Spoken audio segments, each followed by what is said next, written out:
Hey you guys, just a reminder, if you like these videos and the topics that I'm talking about, hit the like button and also hit the subscribe button. If you want some further support, you can follow me on Instagram at Living Free Finding Love, or you can join my private women-only Facebook group, Finding Real Love. You can find the link to all of those in the description. So let me just do a quick introduction in case you are new here. My name is Lindsay, and I help women who are ready to go on a healing journey of self-love that leads to the love of their life. Essentially, I help women recover from toxic relationships. Okay, so let's get into it. I want to first start by sharing my story. How I experienced relationships in my early life and how I got to this point where I am here helping all of you break the cycle of toxic relationships. So, I was married for almost 10 years and I was very unhappy. Really, really unhappy. I didn't know right away what the source of that unhappiness was. So to back up a little bit, my husband at the time, my ex-husband, was what I would consider emotionally unavailable. He even got to the point one time where he told me that he felt like he had settled for me. He didn't just share this. I was pressing for information about why is this relationship like this? Like, why are you holding back? Why don't I feel love? And that was something that he shared with me. So this was basically a classic anxious avoidant dynamic. Me being the anxiously attached person and my ex-husband being more avoidant. He was pretty classically avoidant. So during our marriage, for a long time, I actually wasn't looking at my relationship as the problem. I had a chronic illness that I had been experiencing for many years, and I was really focused on healing that. I actually thought that that was the source of my unhappiness and my misery, and if I could just figure that out, then I would feel a lot better. So again, I wasn't even looking at my relationship for a long time. I did a tremendous amount of healing. I did inner child healing. I got into spiritual awakening. I was really interested in that spiritual awakening healing path. And I went very far down that path. Like, for any of you who are into that scene, into spiritual awakening, I actually experienced self-realization, which is a big awakening moment that many people are looking for. So I went very far down that path and I loved myself to the max. This is what a spiritual awakening or a healing journey is. It's about a journey of self-love, which is why I say I help women who are ready to go on healing journeys of self-love, because it's essentially the same thing. It's a journey of healing and it's a journey of self-acceptance. I was trying to fill that inner void, that lack of love that I was experiencing in my relationship with my own love, which was good. It was a really great thing for me to do. And yet, I was still unhappy in my relationship. So I share this part of my story because there is so much talk out there about self-love, including me. I talk a lot about self-love, but the way people talk about self-love, it's like self-love will just solve everything. If you just love yourself, that's all you need to do. Everything will fall into place. Well, I'm here to tell you that that was not the case for me. So, like I said, I experienced this self-realization, this awakening.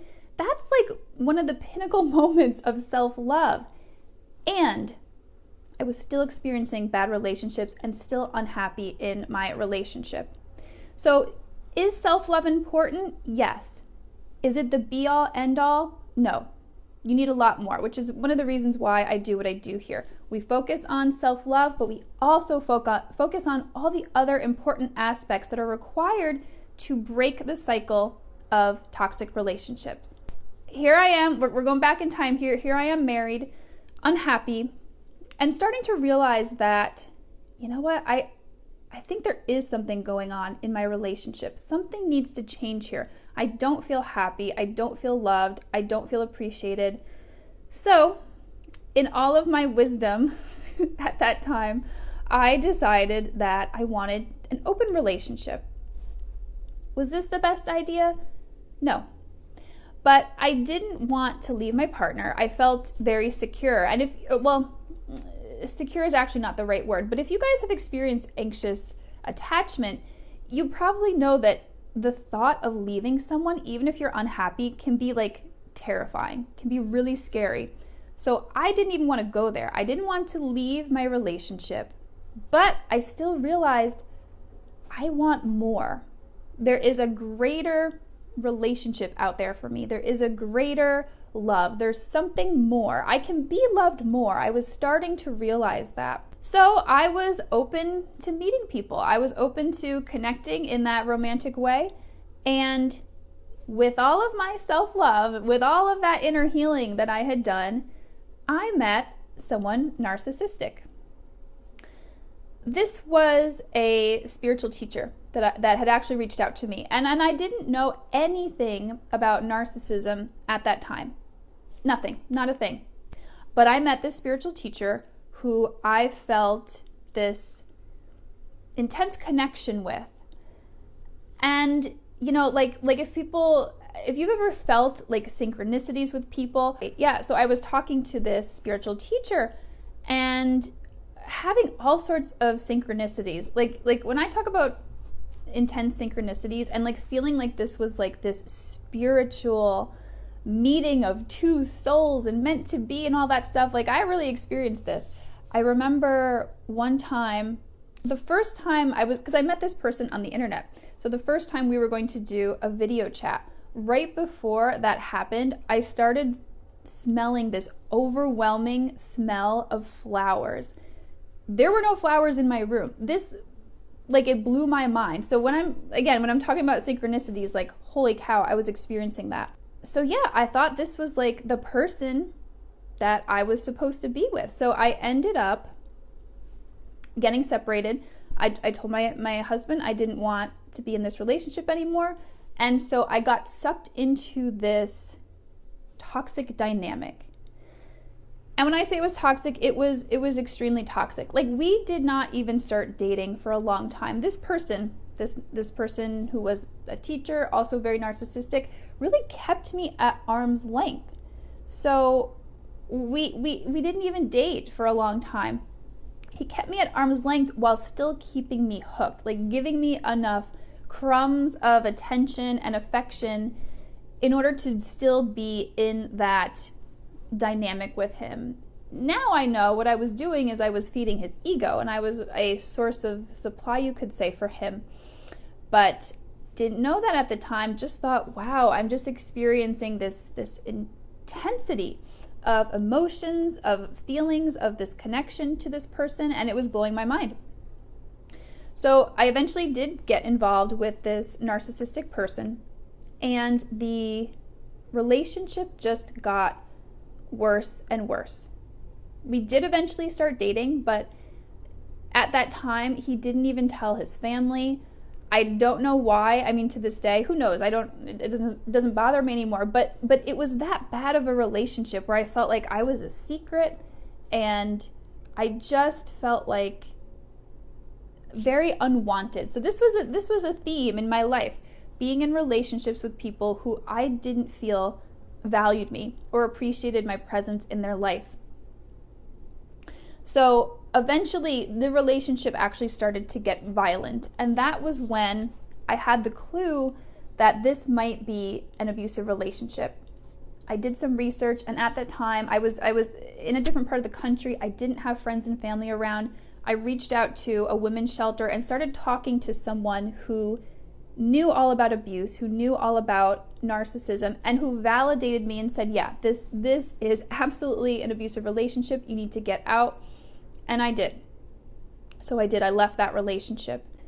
At that point, I was really in a rock bottom moment, because all of this stuff with this narcissistic person and my ex-husband, that divorce process, this was all happening at once. It was very quick. And so at the point where I had left that abusive relationship, I was actually going through like 2 breakups, is what it felt like, because I did not take the time back then to actually heal and process the end of my marriage. Just jumped right into a situation with someone else. So that was a real, like, reckoning moment for me. I really had to sit there and ask myself these hard questions, like, how did I get here? Because I had done so much healing. You guys, I can't even tell you how much healing I had done prior to that point. I'd even worked with therapists. I hadn't worked specifically on the relationship stuff, but I'd worked with therapists.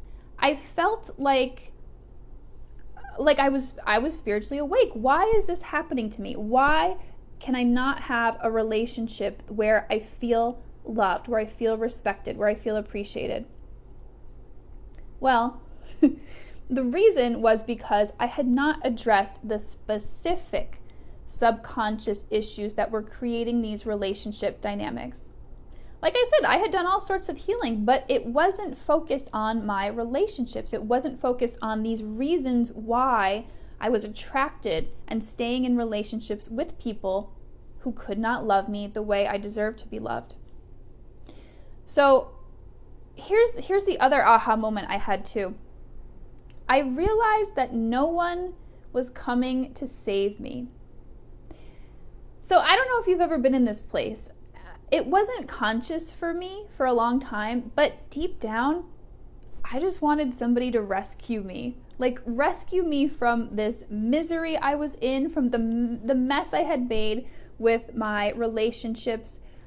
I wanted someone to just come and like fix it all for me, like just take it away. I'm curious if you guys have experienced this too. Again, it wasn't always conscious for me, but that's what I wanted. But I had this moment where I woke up and I was like, you know what? No one is coming to save me. As much as I want that, no one is going to fix this for me. The only person that can fix this, that can shift these patterns, is me. And I need to do the work. And so what I realized is that instead of looking for someone to save me or to fix me, what I had to do was save myself. And from there, I can get the support from other people. Again, not to save me, not to rescue me from this, but to help me to save myself. So that was a big breakthrough for me. I decided, you know what, I am going to do the work. I had done a lot of work before, but I'm going to do the work specifically on these relationship patterns and what's going on. And so I did get specific help for that. I worked with therapists who helped me with my relationship issues. I worked with coaches too. I did the subconscious work, which is now the stuff that I do in my program, in my 12-week program, Living Free, Finding Love. Everything that I did in that time, all that subconscious work, that's what I do now. So if you're ever interested in learning more about that, feel free to message me. And the most important thing that I did here to break this cycle for myself was I got help. And I was a person who wanted to do everything myself. Like I kind of like prided myself on my independence and my ability to figure things out and just make things work. But with my own thinking, with my own thought processes that I had before I did the work, I was getting into terrible relationships. And that was another aha moment for me. I was like, you know what? Like, yeah, it'd be great if I could figure this out by myself, but me trying to figure this out by myself has gotten me here where I am divorced and I just experienced an abusive relationship. It was very humbling to realize, okay, yeah, like I actually can't do this by myself. And we're not supposed to. That's why I have this group. That's why I put out these videos. That's why I work with all of you who want to work with me, is because we can't do this by ourselves. We truly do need some objective support outside of ourselves, because we have these blind spots when it comes to dating and relationships. We have these beliefs where we're not going to see all these red flags in the beginning if we don't do the work. We're going to excuse certain behaviors. We're not going to be able to see, oh yeah, actually, here is where I need to set a boundary with this person, because all of this stuff is largely unconscious until we make it conscious, until we do that healing work. So yeah, I thought I could figure it out on my own. I was like, I have all this education. I have a master's degree. I should be able to figure this out. No, no, I couldn't. Because I literally couldn't see this new way of dating. I couldn't see this new way of having healthy relationships because I hadn't experienced it before. So I needed someone to come in and guide me and kind of like show me the way. We really are kind of blind to it until we get that support from someone else. So I eventually started doing that work, was working with people, blocked all my exes, went no contact, which was really, really tough for me, especially to go no contact with my ex-husband because he was still trying to reach out to me. He wanted to be friends, and I found that really hard, but I eventually did it. And so I started dating. I went online. I started talking to men who would end up talking about sex 2 minutes after meeting, and I was just like, ugh, all right. But it wasn't so bad because at that point I was developing boundaries, and I knew, okay, this is what I'm looking for. I'm looking for XYZ. I want a committed relationship. I want someone who can show up, who can communicate. And so when I went out there and met people and that wasn't happening, I moved along. Whereas I couldn't do that before because I felt very badly. I didn't want to hurt anyone. I didn't want to make anyone uncomfortable. And so I would go on dates with people even if I wasn't feeling it that much. This is me in the past, because I just felt bad for them. I didn't want to turn people down. So I stopped doing that. I started turning people down, and that's when things did start to change. So then eventually I met my partner, who I'm with now. He was someone that I had known previously and been friends with. We met online, and we were part of this group. We were following the same spiritual teacher, and we started talking. And when we first met, we were not in the place to date. I was like fresh off that abusive relationship and still figuring stuff out. But eventually we got to the point where we were both ready. And so it's a healthy relationship now. It's great. I'm happy. But I know that without a doubt, if I had not gotten support, I would still be in these bad relationship dynamics. Like I would still be feeling unloved, unwanted, just like banging my head against the wall, being like, why can't these people love me? Why can't these people accept me? Like, what's wrong with me? I would have been in that whole terrible cycle, like just begging for someone to love me, begging for someone to choose me, and just miserable. So I'm so glad that I got the help and was able to shift those relationship patterns, because my relationship is amazing now. It's like night and day.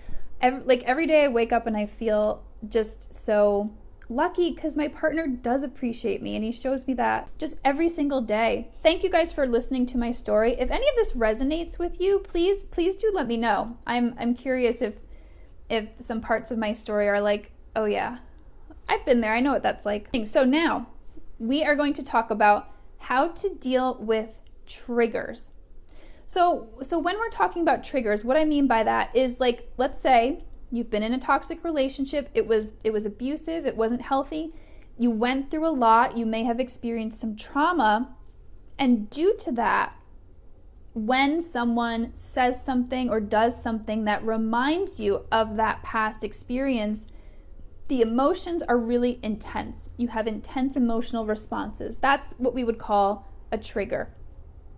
And so I'm going to go through a couple steps here to help you to deal with these triggers so that you don't let all of this stuff from your past prevent you from being able to have a healthy relationship. So let's go into it. So when you feel yourself being triggered, no matter what the situation is, whether you're dating or you're just trying to heal and you're interacting with people and you're being triggered, the first thing you want to do is when you feel that intense commotion, sorry you guys, when you feel that intense emotion coming up, it kind of is like a commotion, you want to pause. Because the goal here when we're dealing with triggers and healing in general is we want to learn how to respond versus react. I'm sure you guys have probably experienced a reaction. This means, like, as soon as you feel that trigger, you're lashing out, you're saying things that ordinarily you wouldn't say. And you've probably, if you've been in a toxic relationship, you've probably been on the reverse end of this. You probably experienced that from another person. So when we're triggered, we want to stop and understand that, oh, okay, I'm really emotional right now. This is not the ideal time to engage in a conversation with someone. So take that time to pause, and I'm going to talk a little bit more about what we're going to do in that pause when you're triggered. But you want to make sure you're taking that break to give yourself a minute to think about how you want to respond. So the second thing that you want to do is identify what you're actually feeling. So you're experiencing this trigger, you're feeling an intense emotion. In that pause, ask yourself, what is this? What am I feeling? Is this anger? Am I feeling sad? Because eventually we do want to be able to communicate with someone whatever we need to share with them. If we need them to do something different, if we just want to share our feelings, we're going to need to tell them, hey, I feel sad, I feel angry, I feel whatever the emotion is. So it's really important in that pause to understand what you're feeling instead of just reacting. Again, instead of just blurting something out, instead of accusing, instead of blaming, we want to identify what the feeling is because we're going to share it in an I statement with someone who we need to. So we can say something like, I feel or I felt blank when this happened. This is the healthy way to talk about our experience. Instead of saying, you did this to me and now I'm pissed. That's what we want to avoid. So step number 3 here, the next step is first step is we're pausing. Second step is we're identifying the emotion. What am I actually feeling? The third step is understanding or realizing what happened to trigger this emotion. So we know what the emotion is. Now we're figuring out what actually happened that caused this emotion. What was it specifically? And again, the reason we're doing this is because we're eventually going to want to communicate this to someone. Usually we're triggered by people. Sometimes we're triggered by events going on and we don't need to share anything about that, but most often we are triggered by people. And we want to be able to communicate to them what the emotion is that we're feeling and why we're feeling it. Not to blame them, but to express how we feel, to have good communication, to have intimacy, and then if need be, to ask if they can modify their behavior so it doesn't trigger us so much anymore. The ideal here is not to completely try to eliminate all triggers. That's going to be pretty much impossible, and that's not what we want to do, because part of healing is actually feeling these emotions. But we do want to find a balance. We want to make sure that we are feeling the emotion, but we're also not getting too intensely triggered if it is something that someone can change pretty easily for us. So this might be difficult to do in the moment, which is why I do always recommend pausing. And this pause, this could be just for a minute, but it could also be a pause that lasts minutes to hours. Because when we are highly triggered, when we are really emotional, it's difficult to think clearly. So while we may be able to identify the emotion right away, it might be hard to figure out what actually happened. So if that's the case for you, I do recommend taking time out. If you're engaging with a partner, if you're talking to someone, you can say, whoa, I'm feeling really overwhelmed right now. Can we talk about this in 20 minutes? I just need to go for a walk right now. And I'm going to talk about some strategies for that.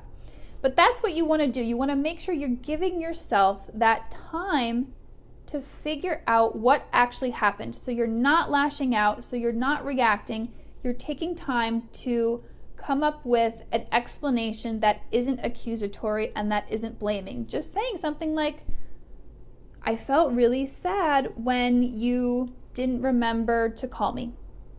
Something as simple as that. So also, here's another thing to do when we're feeling really triggered is we want to remember that these are emotional energies. And the only thing that we have to do with emotional energies is to just let them flow through us. An emotion is just an energy, so we don't want to try to suppress it. We don't want to try to push it away. We want to just give it space to let it flow through. Is it always going to be comfortable? No, It's going to actually be sometimes pretty uncomfortable. But this is what we want to do with a trigger. We just want to let that emotion flow. You're not going to try to fix it. You're not going to try to make it go away. You're just going to notice it. Notice how you're feeling, label it, and just breathe. The next step here, after you've taken your pause, after you've identified what the emotion is, and after you've figured out what happened to cause that trigger, you're going to breathe. You can actually do this simultaneously while you're going through all these steps here.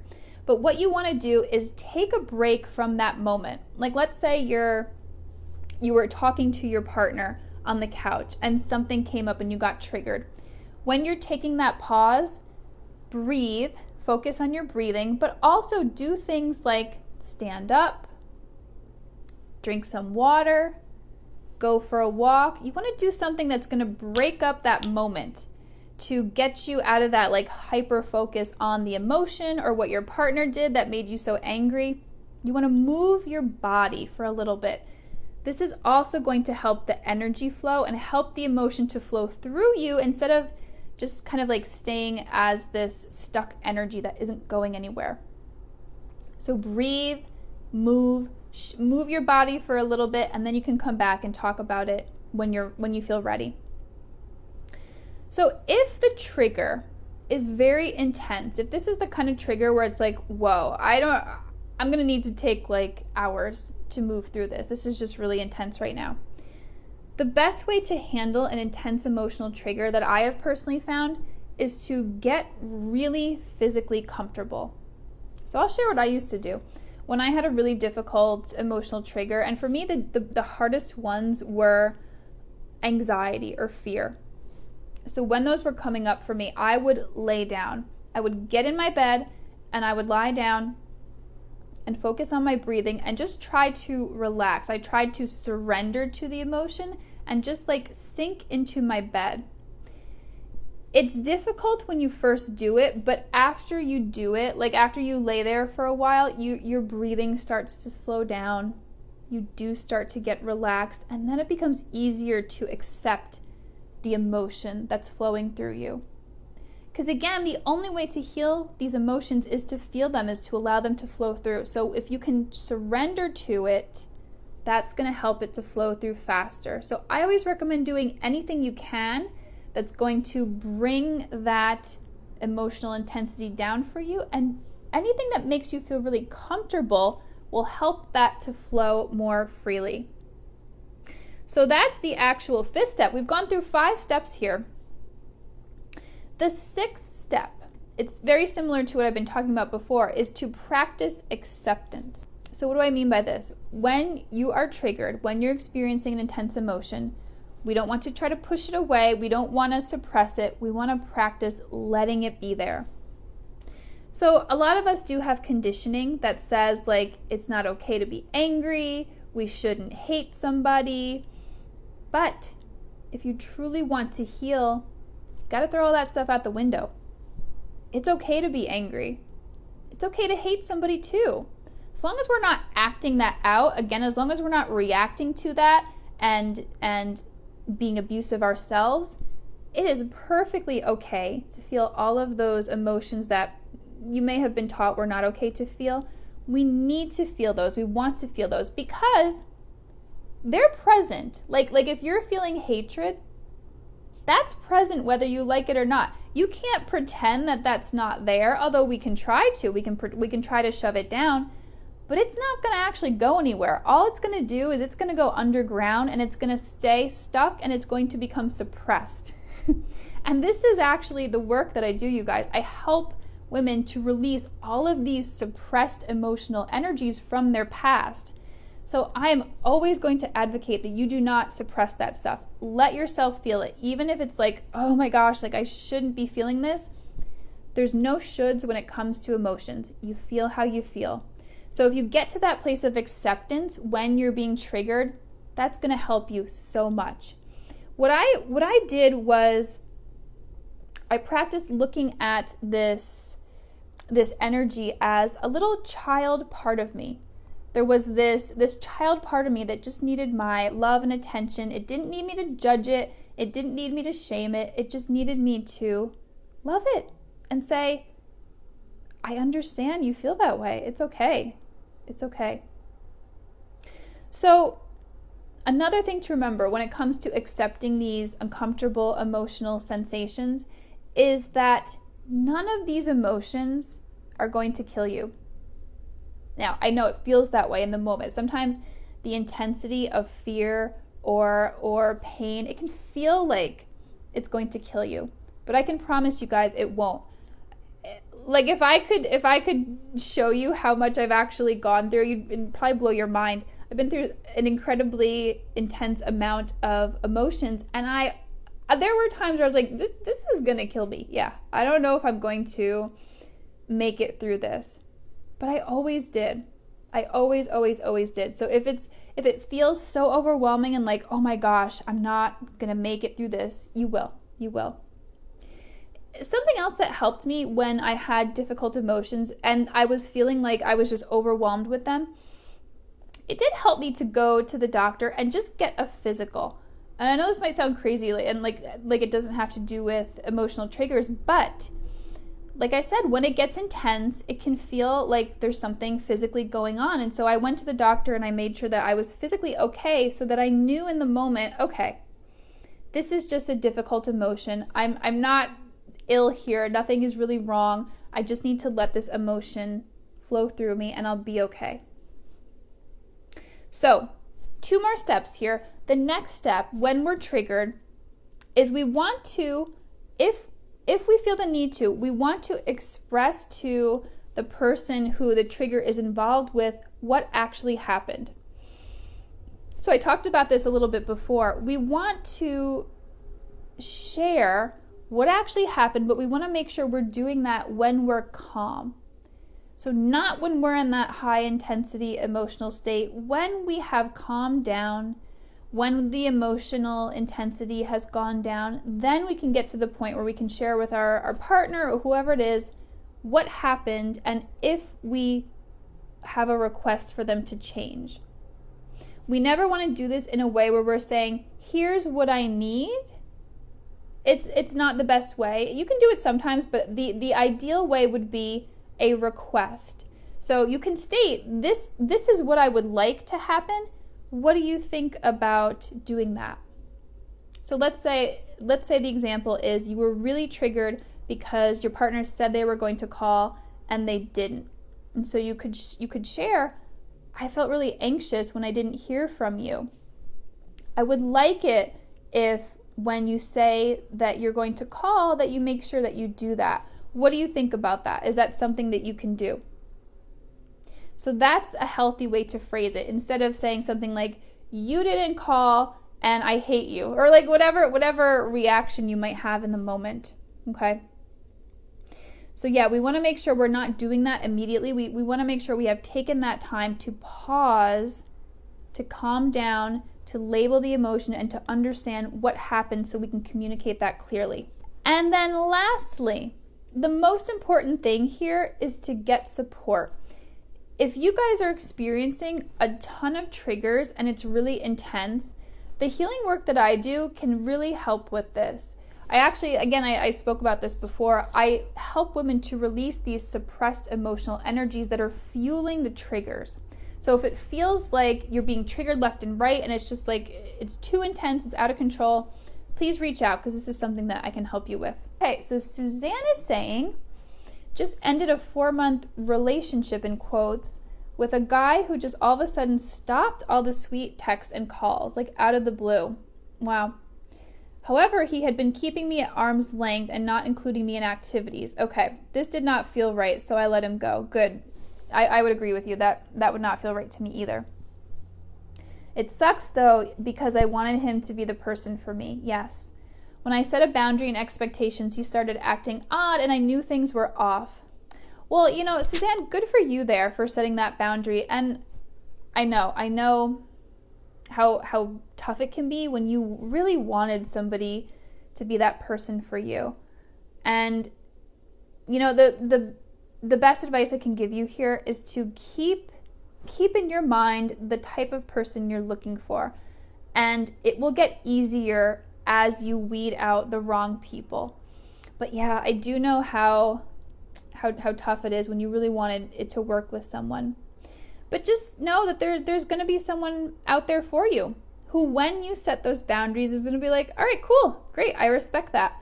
And it's not a big deal for them, and things don't start changing. So while we do want someone to be our person, what we can do is exactly what you did, Suzanne. We can put up our boundaries when we need to and let the cards fall as they may, which means if this person isn't showing up in the way we need them to be, then they actually can't be the person for us, because we deserve to be treated much better than that. So yeah, I give you a lot of credit for that. Okay, so Amanda's saying, my problem is I try to do this, but the other person doesn't ever want to talk respectfully, or they act like I'm upset for no reason. Aha! So yes, Amanda, you brought up a very important point here. So if you are in a relationship with someone where the other person does not ever want to talk about things respectfully, and they are saying that you're upset for no reason, this is not a healthy relationship. These would be red flags. And so, yeah, if that's happening to you, I would definitely reconsider whether this is the right person for you. Because we can do all of these healthy behaviors, but if we're not in the right relationship, it's never going to work. Like if we're trying to have a healthy discussion with someone narcissistic, that doesn't work. It doesn't compute. It's not going to work because the other person is not willing to do that. So the disclaimer here is, for all of these things that I suggested for dealing with triggers, make sure you're in a healthy relationship, or make sure you're talking to someone who is able to communicate with you in a respectful way. And if that's not happening, then my recommendation is to move along and to limit contact with this person as much as possible. But thank you so much for watching. I will be back next week.